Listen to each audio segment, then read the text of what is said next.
Lately I've been looking back along this winding road to the old familiar markers of the mercies I have known. I know it may sound simple, it's more than a cliche. There's no better way to tell you than to say God's been good in my life.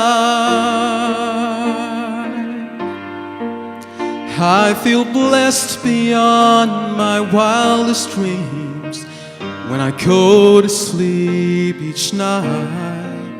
And though I've had my share of hard times, I wouldn't change them if I could. 'Cause through it all,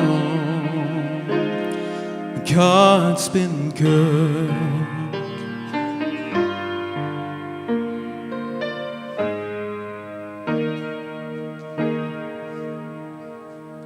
Times replay and I can see that I've cried some bitter tears, but I felt His arms around me as I faced my greatest fears. I've had more gains than losses, I've known more joy than hurt, as His grace rolled down upon me undeserved. God's been good in my life. I feel blessed beyond my wildest dreams when I go to sleep each night. And though I've had my share of hard times, I wouldn't change them if I could. 'Cause through it all, God's been good. God has been my Father, my Savior and my friend.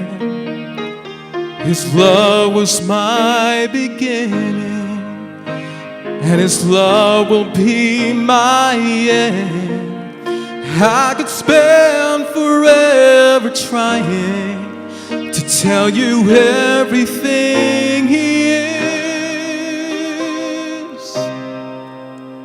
but the best way that I can tell you is this: God's been good in my life. I feel blessed beyond my wildest dreams when I go to sleep each night. And though I've had my share of hard times, I wouldn't change them if I could.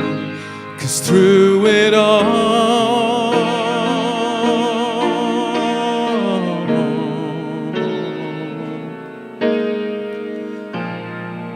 God's been good.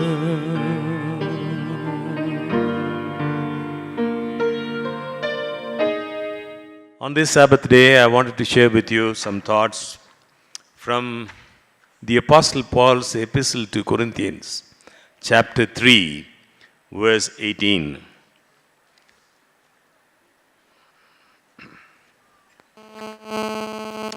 But we all,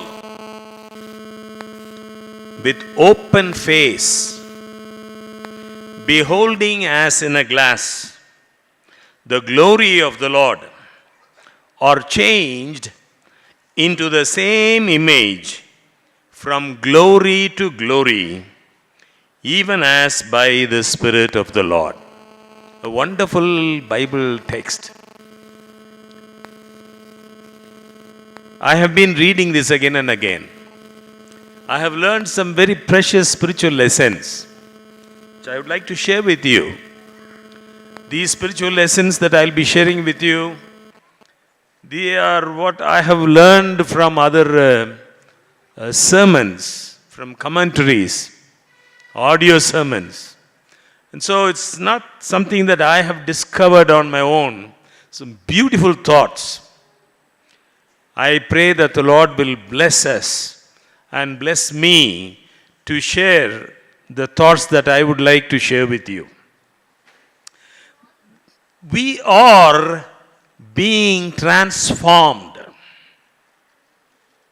We are changed in this version.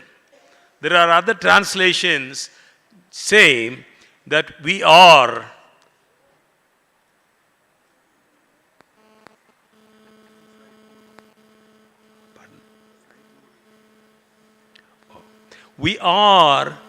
being transformed.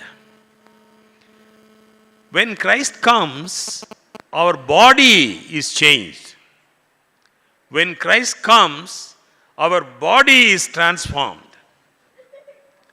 But now, in this life, in this world, we are being transformed. Our mind is being renewed by the Holy Spirit. It is our privilege, it is our responsibility to become Christ-like in our character. This is the most important work, character building, that which makes us effective soul winners for Him, to become loving and lovable Christians. What is Christ's character in one word? It is love. And it is our great responsibility, our privilege, to become like Him, loving, lovable Christians. We often experience this. We try to convince people. The mind is convinced, but the heart is not captured.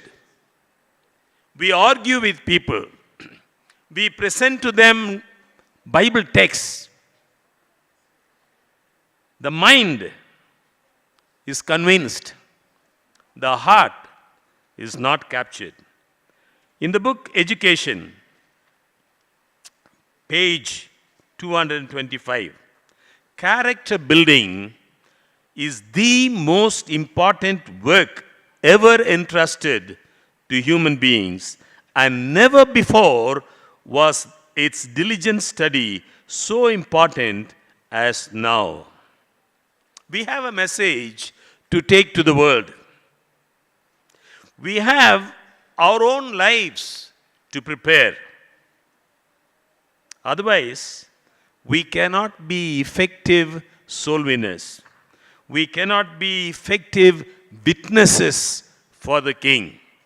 We cannot be fit citizens for the kingdom. In the Gospel according to John, chapter 8, verse 32, and ye shall know the truth, and the truth shall make you free. This is the power of the gospel. You shall know the truth, and the truth shall make you free. And then we read in John chapter 17, verse 17, sanctify them through thy truth, thy word is truth. Knowing the truth intellectually and knowing it to the point of experiencing the power of the truth, you can see the difference. Knowing the truth to the point of experiencing its liberating, sanctifying power. The truth has power to liberate and to sanctify. When I think of my life, When I came to know the truth, I have been arguing with people, trying to convince people. Now I realize the first thing I need is to experience the power of this truth, the liberating, the sanctifying power. In 2 Timothy chapter 3 verse 5, having a form of godliness but denying the power thereof. Having a form of godliness, denying the power. What is the power? It is this liberating power. It is this sanctifying power. Day by day, moment by moment, it is our great privilege to experience this power, liberating, sanctifying power. This power transforms us. In Romans 12, verse 2, the apostle also mentions this. And in Romans chapter 1, verse 16, the apostle says, the gospel is the power of God. I know of a man who used to tell me, I have manpower, I have muscle power, I have money power, he would say. Well built man, strong man. Say, I have muscle power, I have money power, I have manpower. And I used to wonder, what is the power of the gospel? What is the power of God? God's power. God's power is His creative power. By the word of His mouth, universe coming into existence. Creative power. But more than that, I love the best God's power to recreate. He created me. I ruined my life. Then I cried unto Him. And He recreates me. How wonderful it is. The gospel, the truth, has this power. He redeems me. He delivers me from many wrong habits. The liberating power, the sanctifying power. It's marvelous. This is the power of the gospel. In Romans chapter 12, verse 2, the apostle again tells us how we are transformed. Be not conformed to this world, but be transformed by the renewing of your mind, that ye may prove what is that good and acceptable and perfect will of God.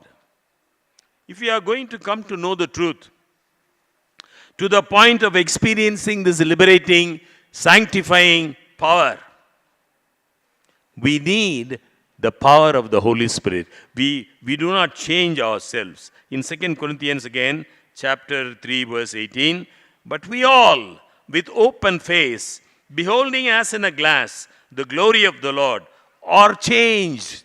We don't change ourselves. We are changed into the same image from glory to glory, even as by the Spirit of the Lord. The Apostle Paul makes here a significant contrast. We all, with open face, he makes a contrast, a significant contrast between our experience and the experience of Moses. Moses had to put on a veil. But we all, with open face. You see other translations. In Tamil, the open face, tiranda mugamai. I see in another translation in Tamil, mugattirai vilakkapatta mugattinarai, unveiled face. We all, unveiled face. Beholding as in a mirror. Beholding. There is a beautiful book, small booklet, Discipleship. And I'm enjoying that book. It's prepared by General Conference. And there is a beautiful chapter there, chapter 5. It says, beholding is different from a passing glance, a hurried prayer, a rushed reading into some passage in Scripture. Totally different from beholding. In our daily life, our devotional life, how do we spend the time? Do we behold, take time to behold? By beholding. Beholding as in a mirror. Some translations we see beholding as a mirror. Beholding something as it is reflected to us, or beholding with a purpose of reflecting. We are like a mirror and we are reflecting. That is one meaning. Another meaning, beholding something as it is reflected to us. And what do we behold? We behold the glory of the Lord. Glory of the Lord. And not as Moses, which put a veil over his face, that the children of Israel could not steadfastly look to the end of that which is established. What happens as we behold? We keep beholding and we are transformed by the Holy Spirit. Sister White tells us that this transformation is the work of a lifetime. What is happening when we behold? We are transformed. The King James Version says, we are changed. We are changed. And Bible scholars say that in the Greek, it is the present active tense. New King James says, it doesn't say we are changed, it says we are being transformed. We are being transformed. It is an ongoing, progressive, continual, something that keeps on happening day by day, moment by moment. We are changed. Almost sounds as if it happens at a given point. No. We are being changed. We are being transformed.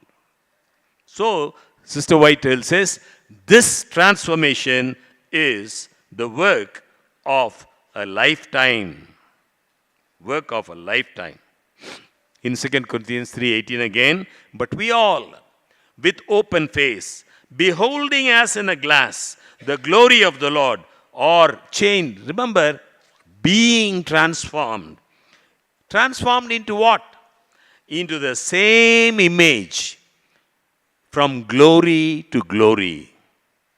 Now, another interesting thing that I learned. One thing, this transformation is a lifelong, if a lifetime thing. This process of change. Changed into what? Into the same image. What is that image? We are being transformed into the same image. What is that we are beholding? The glory of the Lord. So, we are changed from glory to glory. Another thing, very interesting, that I learned, glory in this passage means character. Character. The biblical term for character is glory. Something very interesting. Sister White says character building is the most important thing God has entrusted to human beings. If that is so important, character, you go home and you take a concordance, Strong's exhaustive concordance. When you say exhaustive, every word is there, even the or a, every word is there. And you look for the word character. In the whole Bible, in King James Version, there is not one word character. You cannot find a single word character. Not once. Then how do we know that this is such an important thing, character building? When we understand that the Bible term for character is glory. Moses asks God, show me thy glory. And God reveals his character. From glory to glory, again we see the progressive nature of this change. From glory to glory. From one point in my character building to the next point, you will see the progressive nature of this change. And who is that who changes us? Do we change ourselves? No. Can we change ourselves? No, we cannot change ourselves. No more than a leopard can change his spots or the Ethiopian the color of his. We cannot change ourselves. We must be changed. We must be.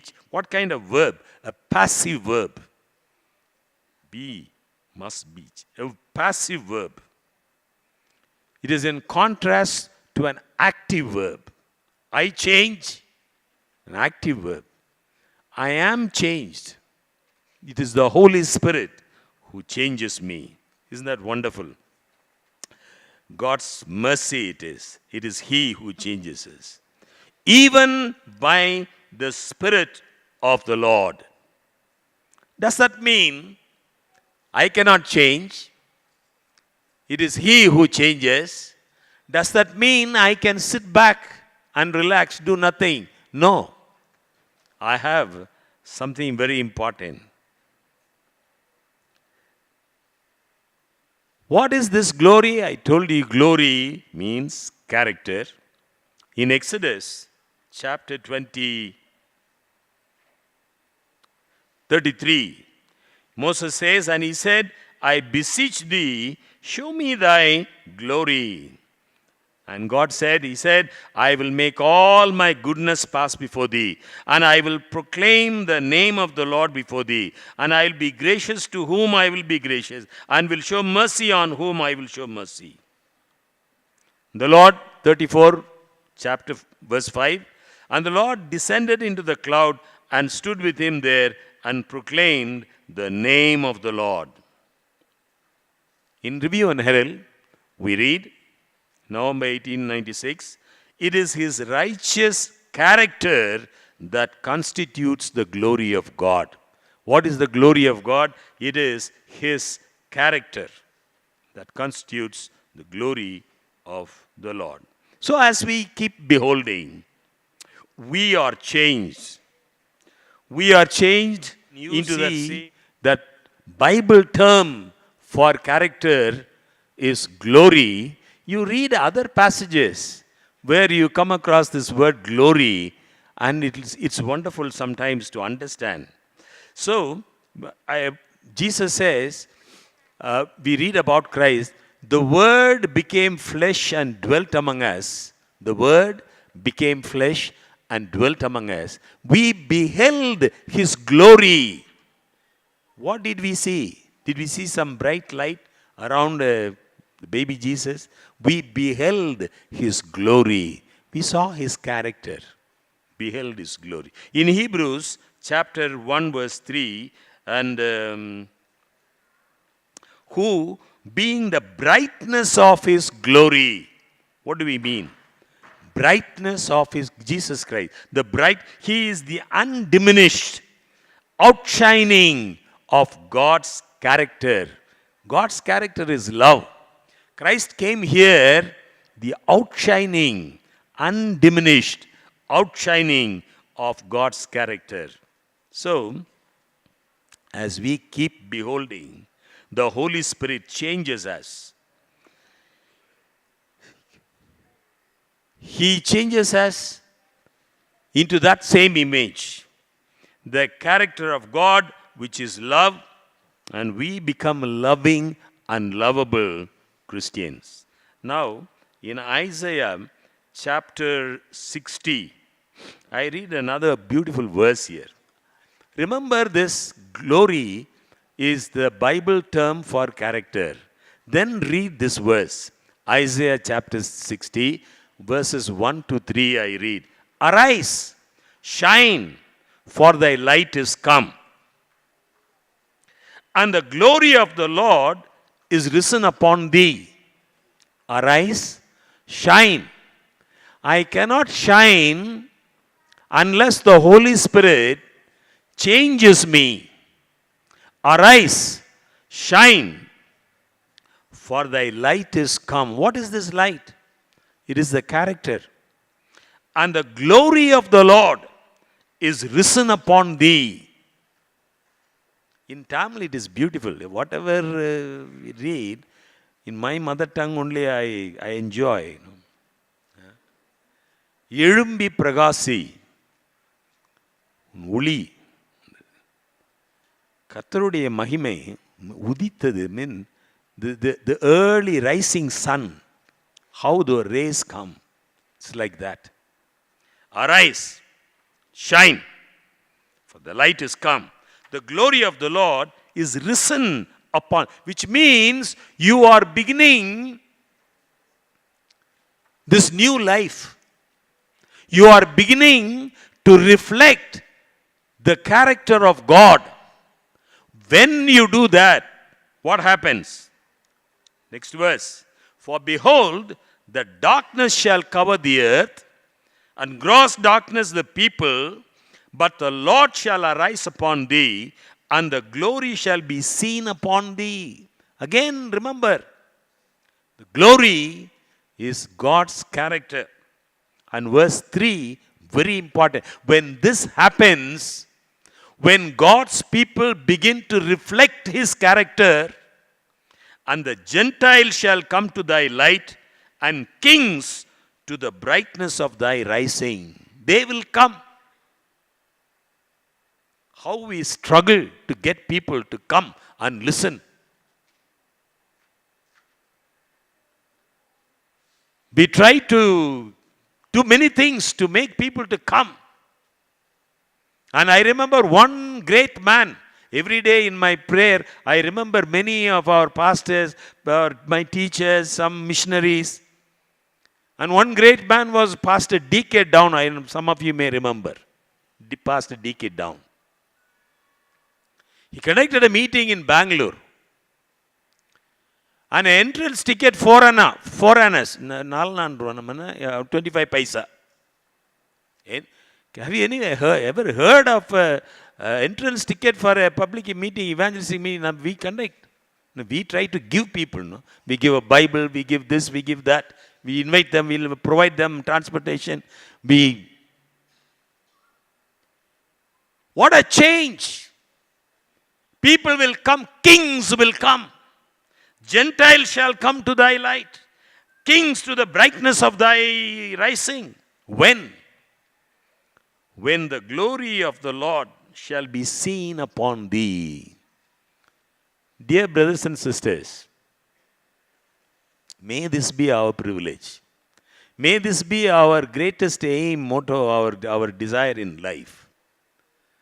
That I must experience this change, this transforming power, which is continuous in my day-to-day life. And the Apostle Paul, in his letter to the Romans, I remember another verse here, Revelation 18:1. And after these things, I saw another angel come down from heaven, having great power, and the earth was lightened with his glory. Now, as Adventists, we know, in Revelation, it is symbolic. When you talk about an angel, it is not a literal angel who is coming. When you see three angels flying in the midst of heaven, it's not literally three angels flying. It is God's people who are taking the message to all the world. And here in Revelation 18, we see an angel come down having great power, and the earth was lightened with his glory. That angel represents the body of Christ, the church. The earth was lightened with his glory. And here is a great challenge before us.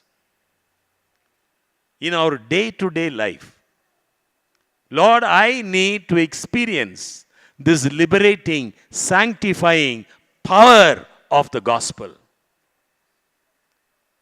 I do not want to simply have the form of godliness, denying the power thereof. I want this change to continue.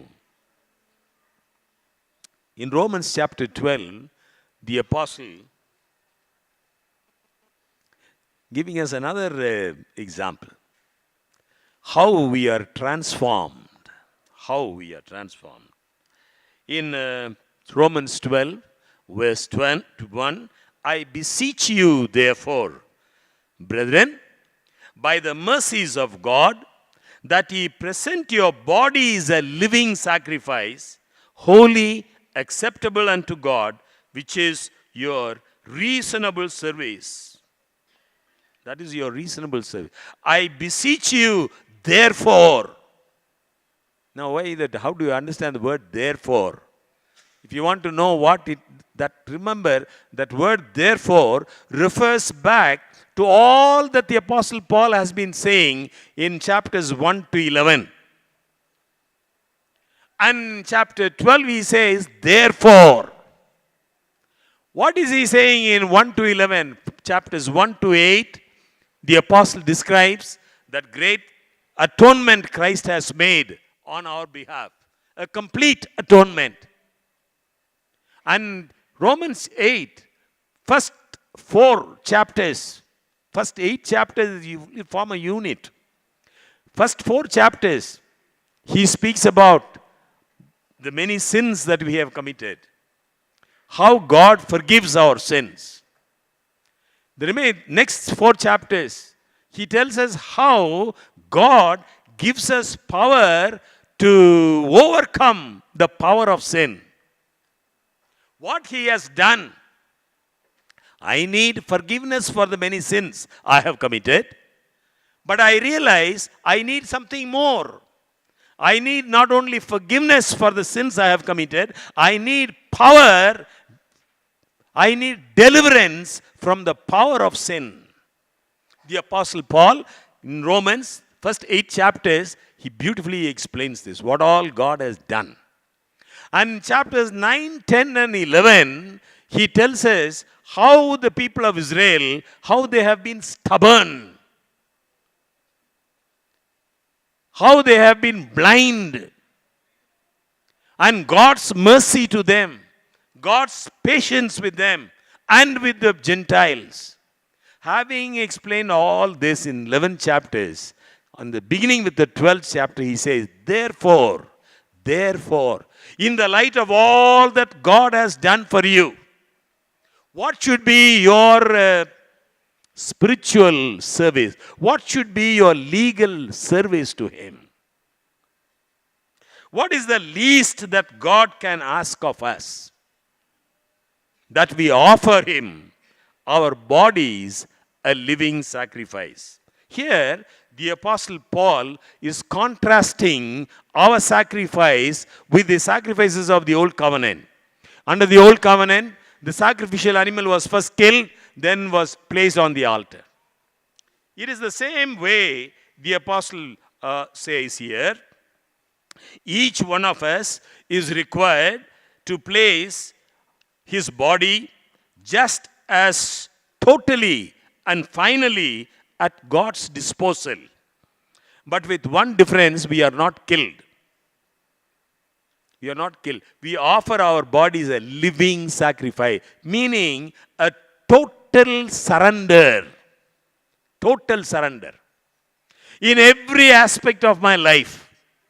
What I eat, what I drink, how I dress, what I read, what do I watch, my conversation, my hobby, my entertainment, every aspect of my life. Present your body a living sacrifice, meaning total surrender. When you do this opens a way to a series of other steps. What other steps? When you surrender, totally surrender to Him, we cease to be conformed to this world. We are transformed. When we make this total surrender, we are transformed. This transformation does not proceed from a list of rules. You don't go to theater, you don't eat this, you don't dress this way, you don't do that. No. This transformation does not proceed from a list of rules. A set of rules governing our external conduct. No. This transformation originates from an inner change in our minds. Our mind is first changed. Our mind. It's wonderful. We are renewed in our minds. Isn't that wonderful? It is our mind. The transformation begins with our mind. Your mind is renewed. By whom? By the Holy Spirit. And I now begin to read God's word. I begin to take time to pray. It is no more a burden to me. My mind is renewed. Our whole range of attitudes, our values, our priorities, the whole range is adjusted. My priorities change. My values change. My attitude is changed. Our relationships with our renewed mind, we do not think more highly of ourselves than we ought to think. It's very important. We cease to be proud. We cease to be self-seeking. We cease to be self-assertive. All when this begins, the mind is renewed by the Holy Spirit. We are no longer open to self-deception. Don't deceive myself. We become sober. We become realistic. We cultivate sound judgment. All because our mind is being renewed. We begin to assimilate the mind of Christ, who said, "Not my will, let thy will be done."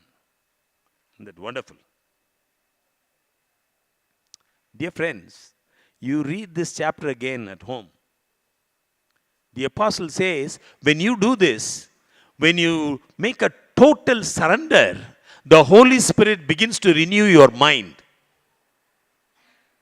And then, what happens?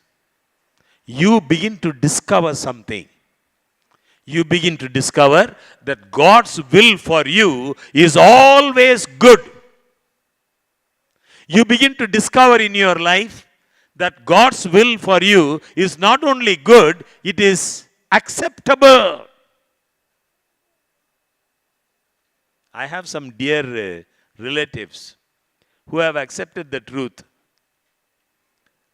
Very good, loving family members. Even though they accepted the truth, certain things they find it difficult. They cannot go without tea, they go without coffee. There are certain things. When you give up something, when you want to follow His steps, keep beholding, you discover that God's will for you is always good. Not only good, God's will for you is always acceptable. I don't do certain things not because it is a rule. It is acceptable to me. I love to do this. I love to obey. I love to follow. It is acceptable. And in the third stage of your spiritual life, when you make this total surrender, you discover that God's will is not only good, it's not only acceptable for you, it is perfect for you to face every situation in life. God's will is good, it is acceptable, it is perfect for you. And the apostle says, the first thing you do is you surrender. And the Holy Spirit begins to renew your mind.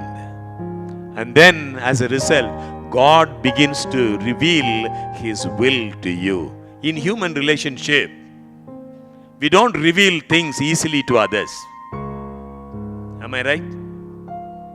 Supposing there is some project here, each one gets 1 acre land free, and all you need to do is to fill out some form and go give it to this place, such and such a place. You get 1 acre land free. You apply and you get 1 acre. To whom will you tell next immediately? Will you go to your enemy and tell, here is a privilege, here is a provision, you go get this? No. You will only tell someone who is like-minded, right? Somebody whom you like. Same way with God. God does not reveal His will when your mind is in enmity with His mind. When you surrender your will totally to Him, when you surrender completely, then then there is harmony between our mind and God's mind. And God begins to reveal His will to us. What a wonderful, wonderful privilege.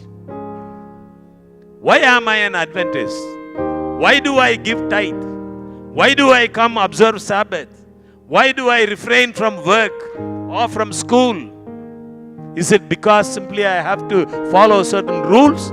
Or do I find it is good for me, it is acceptable to me, it is perfect? May the Lord help us, dear friends, that we will keep beholding for the purpose of reflecting also. We are changed and we reflect that love to others. May this be our experience. May the Lord bless us, that we will not be merely trying to convince the minds of other people, that we will be able to capture their heart by reflecting God's love with whom we associate. May the Lord bless us.